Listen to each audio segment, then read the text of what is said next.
Welcome to Exploring Monterey Bay, airing bi-weekly on KSQD 90.7, 89.7, and 89.5 FM.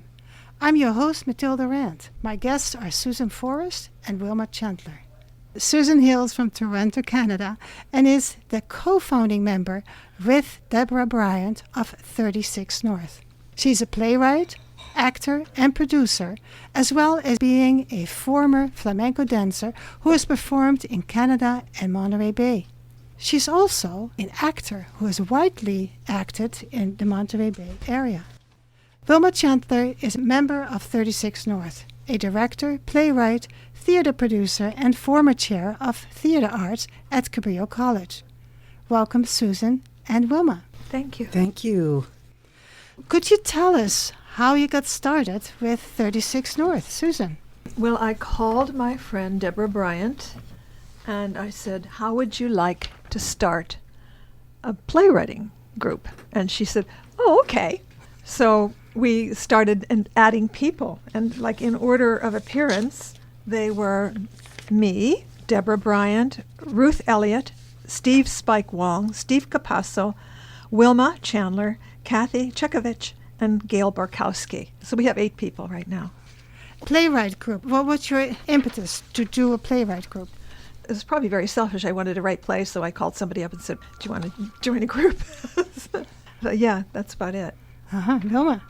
Well, I was thrilled to become a member, and I have been writing poetry and plays for quite a while, and I was needing a group. I needed feedback, I needed compatriots, and this group was just perfect. And then? Well, we started meeting at Susan's fabulous house overlooking the ocean, and we would meet every week, and it became not just a writing group, but a friendship. And we really formed a wonderful bond with the other writers, and all of us are very different from each other. Mm-hmm. We each write completely differently about different subject matters, different lengths, full length, short plays, 10-minute plays, monologues, but there's a compatriotism among us, and so we can always count on the truth, good feedback. Mm-hmm. Good feedback, but the truth. Yeah. So you wrote a lot of pieces, and then what did you do with them? We weren't performing them much. Not at the beginning. No, we were sending them into 10-minute play festivals and things like that. Yeah. But then you start performing, more or less when? We started deciding to do our plays as a group. I think we started off with short plays, but then some people did a full-length play. Right. And gosh, it was only, this is the 3rd year now that we've taken them to Actors Theater. But we did them around the area as well. At one point, we were out on the wharf doing the bar plays, and we were in a wine bar, and all the plays that we wrote were set in a bar.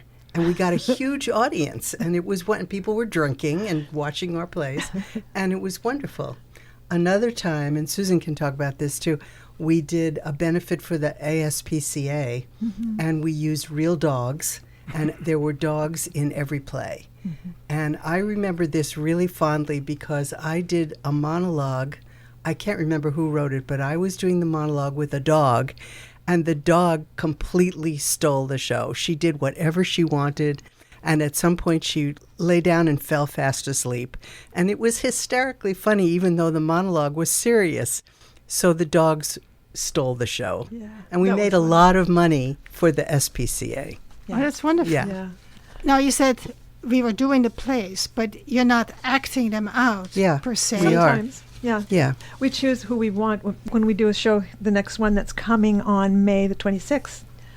Various people choose who they want as an actor. Sometimes actors in town or sometimes each other. Right. Yeah. But everybody has the script in hand, right? Yes, script in hand. Yeah. So it's not like you have to practice, remembering everything. No. You do practice with the script in hand. Yeah, usually 1 to 2 practices before. It's great. We love it. And what happens is it only takes 5 minutes or so before the audience is not at all concerned that they're seeing people sitting there reading. It actually becomes alive. Isn't that true? Absolutely. And it's kind of a combination of theater and literature mixed together. And the best thing about these evenings is that we have a question and answer period afterward. And so those people who would like to leave, we take a 5-minute break and they leave. But most of the people in the audience remain, and we ask them what worked, what didn't work, what do you remember, what do you think needs to be done to make them even sharper. And we get lots of wonderful feedback about that. And the evenings are free. We do not charge because it's a script in hand. I don't remember. I think Gail Borkowski is one of your people. She invited me and my friend to come during one of our pledge drive and said, "You should come." So we came. And it was absolutely fascinating. Exactly like you said, people have the script in hand, but all I heard was sound out of their mouth. They're kind of acting.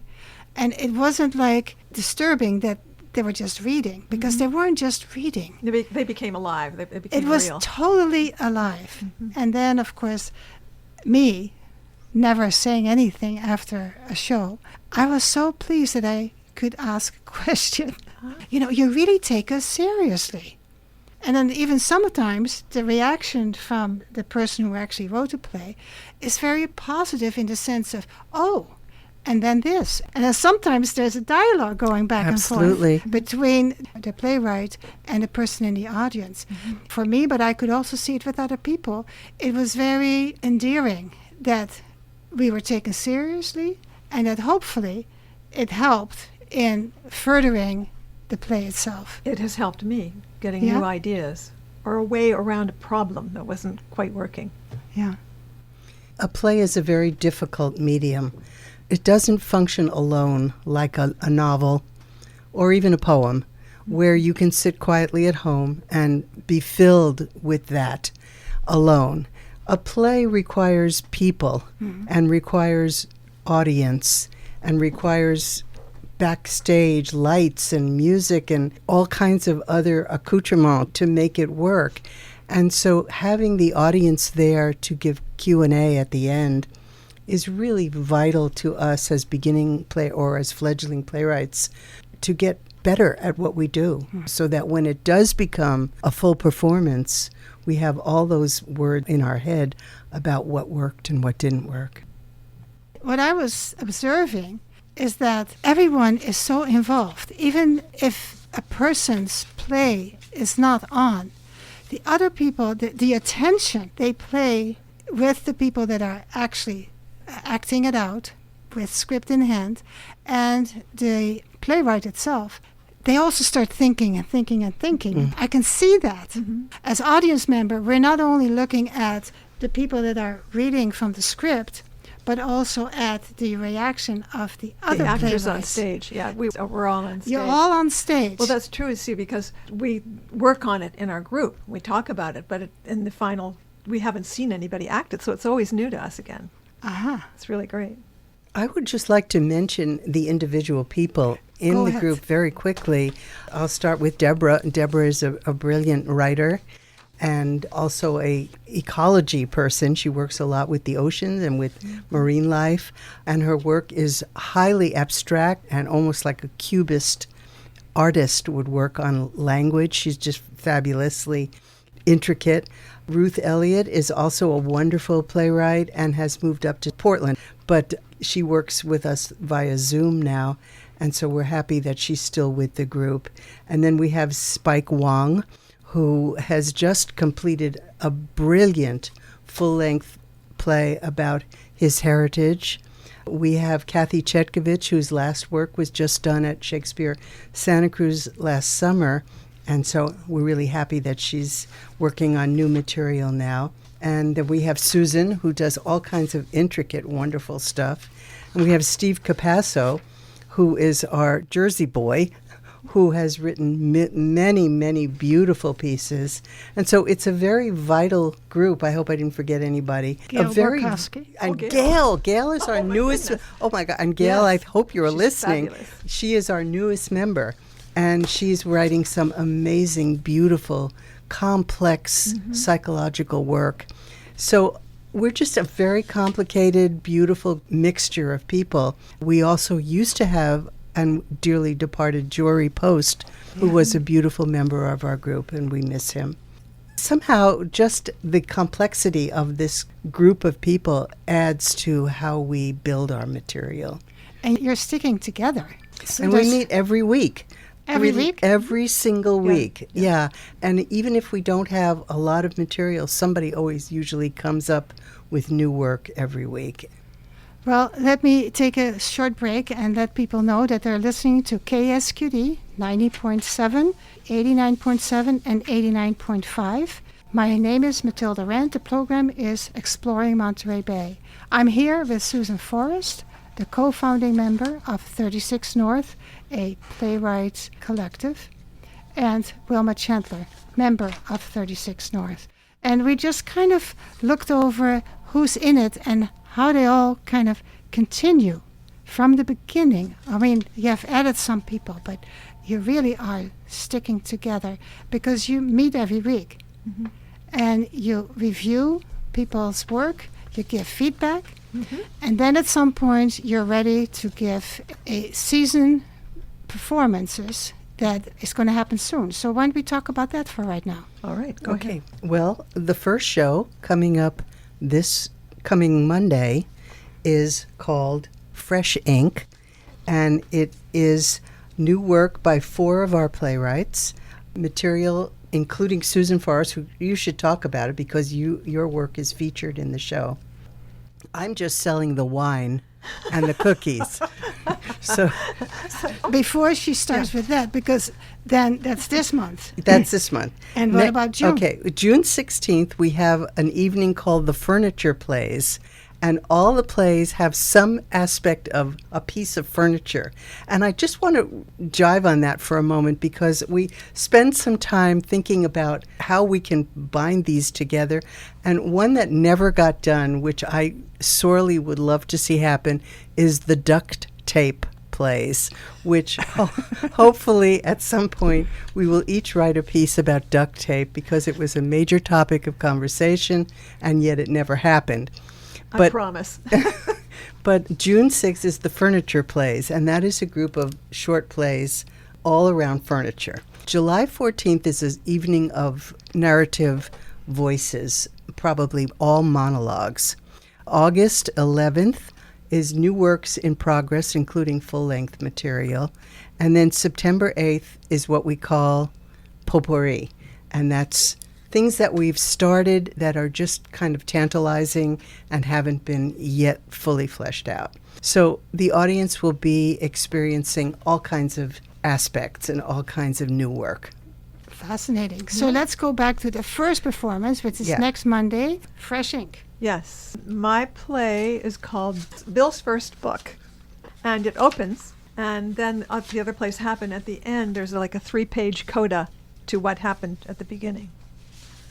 So there's kind of an end, a little bit more. Interesting. Yeah. And we have Steve Spike Wong, Steve Capasso Steve Capasso, and Gail. and Gail Yeah. Borkowski. Yeah, and Gail has a 2-woman play, which is a beautiful play about 2 sisters. It's kind of a heartbreaking, beautiful piece. Yeah. So we hope people will come to see that. They will need to know where. We meet at the Actors Theater, 1001 Center Street, downtown Santa Cruz. The shows always start at 7, and we hope that people will come a little early and have a glass of wine or a drink and some refreshments. And as I said, it's free, but we certainly will not turn Appreciate. away donations because that's how we pay for the rent. We also pay our actors, and so we're grateful for any donations And that come sound in. and lighting. And our sound and lighting people, yes. Yeah. Which is very intricate. The timing is just absolutely amazing. Yes. We usually have only 1 to 2 rehearsals, but somehow it all comes together beautifully. In the theater, you have 2 rehearsals? No, separately, but we do have a, you know what a cue to cue is? Sure. Yeah. So we have a cue to cue the day before. Okay. Yeah. So there's very little practice time, but somehow Yeah, it's magic. the few times that I've been there, last year I went there like 2 times and the year before once, Yeah. it just like runs like clockwork. It does. Is that because you all have a lot of experience? I don't know. In a way, yes, but also theater kind of happens that way, doesn't it? It just happens. It's called the magic moment of when suddenly, no matter how chaotic and disreputable things have been, somehow it all works out. Yes. And it's just a miracle. Uncanny. Yeah. And the audience doesn't notice that, of course. No. Oh, good heavens, no. Well, some of them do. The people that you know. So, Wilma, you have a lot of experience directing. Does what you know, does it kind of rub off on other people? Everybody in this group has had a lot of experience, Okay. either as actors or as teachers or as dancers. And so I don't think that I have anything specific that can enhance what other people have. Right. We each help each other. Okay. That's the best way to function, I think. And, may I add to that? I'm going to be moving to Victoria, BC, British Columbia, and I'm hoping to start a group out there that kind of is affiliated with ours. We're 36 North, and that would be 49 North, I believe. Aha, so Well- now we know why it's called 36 North. Yes, of Yes. the parallel. The kind of people that I ask to be part of it are older people who are actors, because actors or directors already know about how a play is put together. And that's why I think it's such a good group. Mm-hmm. Yeah. I would like to just speak for a minute about how difficult it is to write plays. A play has to do many things. It has to stay in the exact moment that you are watching it. And it has to answer the question, why, as we watch this, has this never happened before?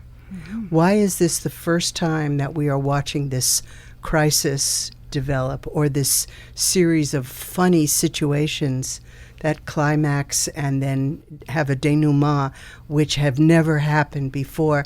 And that's a very difficult problem to solve. And so writing a play is a tricky, tricky thing. And as I said before, you can be writing alone in your room, but you can't see it and imagine it and have it bloom until other people read it and make it come alive. And when there's an audience also, of course. And when the audience reacts. And it's very interesting to have your material performed and sit in the back of the theater and watch not the actors who you already trust, but watch the audience and see when they get bored, when they're shifting around, when they're looking at their phones, which is my pet peeve, or when they're completely engrossed in what's going on, laughing, crying, whatever. And so it's always a communal activity. But you always have to be answering the question, why is this happening for the first time? Why is this night different than all other nights, as we say over Passover? Why is this night different? And why are they speaking to each other now as they never have before? And so that's kind of a wonderful conundrum to deal with. Uh-huh. Yeah. Well, let me ask you a question about the question and answering. Is there a question that you remember being asked that really blew you away? Do you have? No, I don't. Do you? Well, I always ask the question, why do I care about these people? Uh-huh. Why do I give a darn? Right. If somebody asks me that, why do I care? And I can't answer that, then I've failed. I thought we were talking about the question that somebody from the audience asks Yeah, you. why would Why I do care? I care? Why do Yeah. I care? Why do I Yeah. care about these people? Yeah. Of course, it Yeah. sounds rude, but I think it probably comes from this person, like, I'm totally engrossed in this. Why did you Yeah. think that this was important? Yeah. What is it in you that made you want to Yeah. do this situation Yeah. with these people that are on stage? Yeah, it's what I call the so what Yeah. syndrome. So what? What do I care? You Right. know? In fact, I'm working now on a series of monologues, which my group is going to read tonight, about horrible people, horrible, nasty people. And I'm hoping that somebody will say, oh, yeah, I know that guy, or I know her. And do I care about that person? Yeah, I care about that person. I want to get her out of here. So that's a way of caring as well, Right. a negative caring, but at least you're involved. Whereas I've written so much stuff where people say, well, so what? Who cares? That's a good question. It fascinates me. During the play, something comes to me and said, oh, that's why she does it. You know, or there's something said or done that makes it clear for me. Why did she write this? And then I become even more engrossed. And that's what you want us to do. Right. Did you see the Gerties? No, I did not. Wilma had a play in which all the women are Gertrudes from all over the place, and they all came. She invited them all to her house. I was fascinated with the internet, and I was looking up how many Wilmas there are. There are not that many. Most of them are like 90 years old. So I thought about writing a play about a group of women with the same complete name, having the woman who looks them up try to gather them together for a party. And she does. And each one of them has a completely different path of life. And the woman who brought them together is extremely lonely. She's a widow.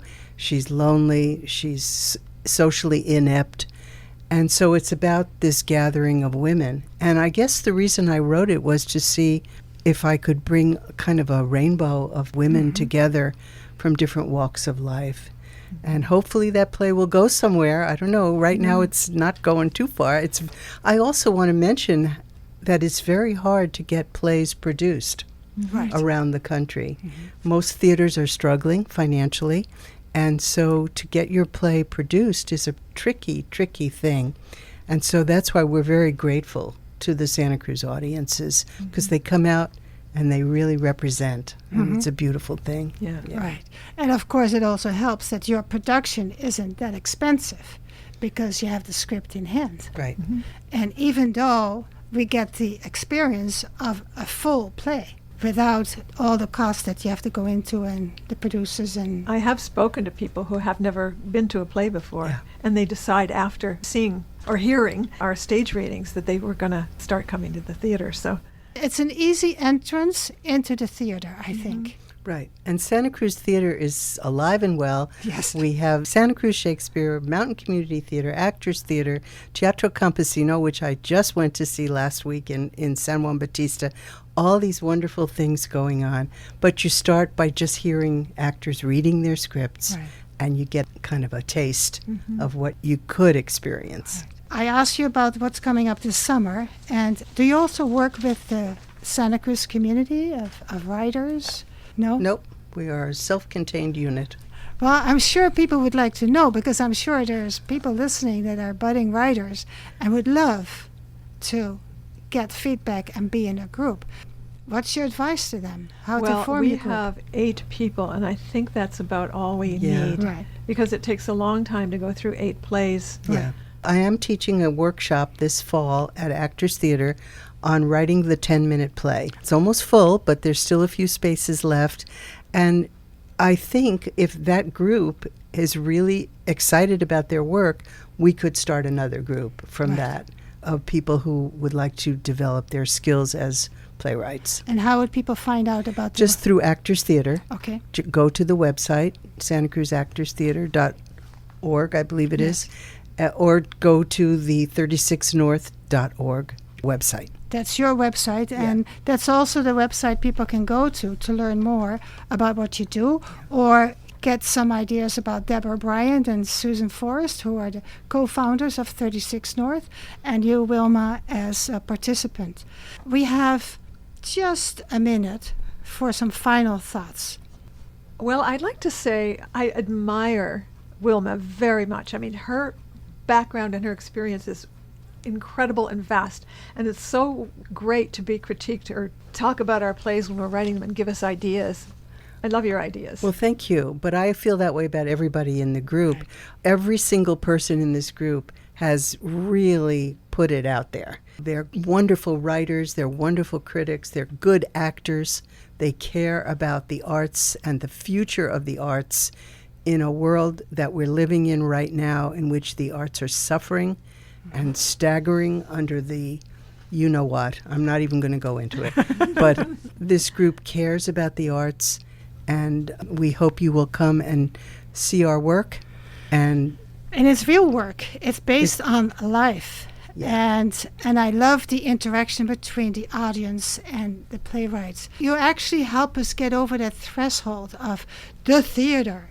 We are in a living room, more or less, sitting there and listening to you and get inspired about life, about writing, about the theater. And so thank you so much, both of you. Thank you. Susan Forrest, Wilma Chandler. Thank you. This was Exploring Monterey Bay. My name is Matilda Rand. And again, if you'd like to know more about what they do, go to 36north.org. And definitely go to the Actors Theater on the Mondays that they mentioned, May 26th, June 14th, no, June June 16th, 16th. You read July it. 14th, July 14th August 11th. and September 18th. Thank you so much.